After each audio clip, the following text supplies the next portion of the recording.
dengan menghilangkan nyawa orang lain. Inilah untuk bagaimana seorang teroris menghilangkan nyawa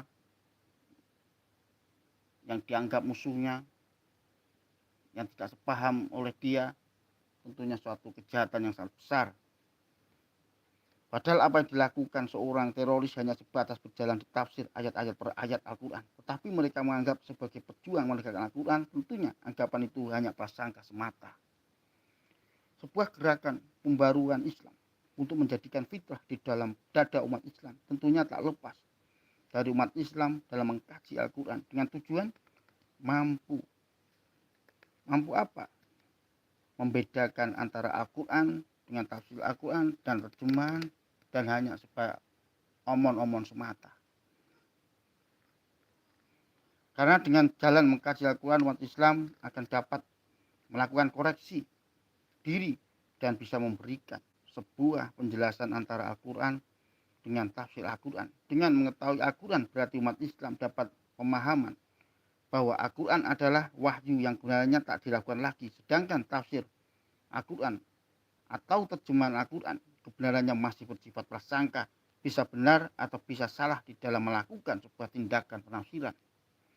Ketika melakukan tindakan pembaruan ini, mengkafirkan dan membid'ahkan antara satu sama lain, karena yang berhak menilai buruk dan benar hanya milik Allah Subhanahu wa taala, sedangkan manusia, khususnya umat Islam, hanya sebatas prasangka semata. Inilah satu bentuk bahwa kita tidak diperbolehkan mengaku paling benar, mengaku paling super karena bersifat iblis.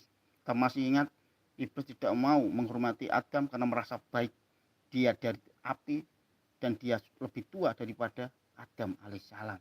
Sedangkan Adam diciptakan oleh tanah, maka iblis tidak mau menghormati Adam, maka iblislah tergelincirlah dari surga karena kecerobohan di dalam sifat-sifatnya, yaitu sifat kesombongan di dalam hati dan jiwanya.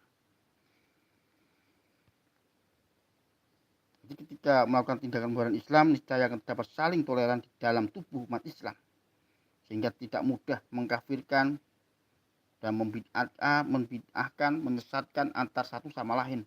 Karena yang berhak menilai buruk dan benar hanya milik Allah, sedangkan manusia, khususnya umat Islam, hanya sebatas prasangka semata. Keberadaan pembaruan Islam merupakan sebuah keniscayaan supaya umat Islam tidak gampang didogma oleh seseorang yang mengaku ahli agama. Ini ya sering ya, mengaku-ngaku ahli agama, sehingga di dalam pemahaman, di dalam menafsirkan, di dalam menerjemahkan ayat suci, sunnah, terkadang semau atau sesuai dengan kepentingan beliau dalam ilmu tok gatok, ate-ate gatok.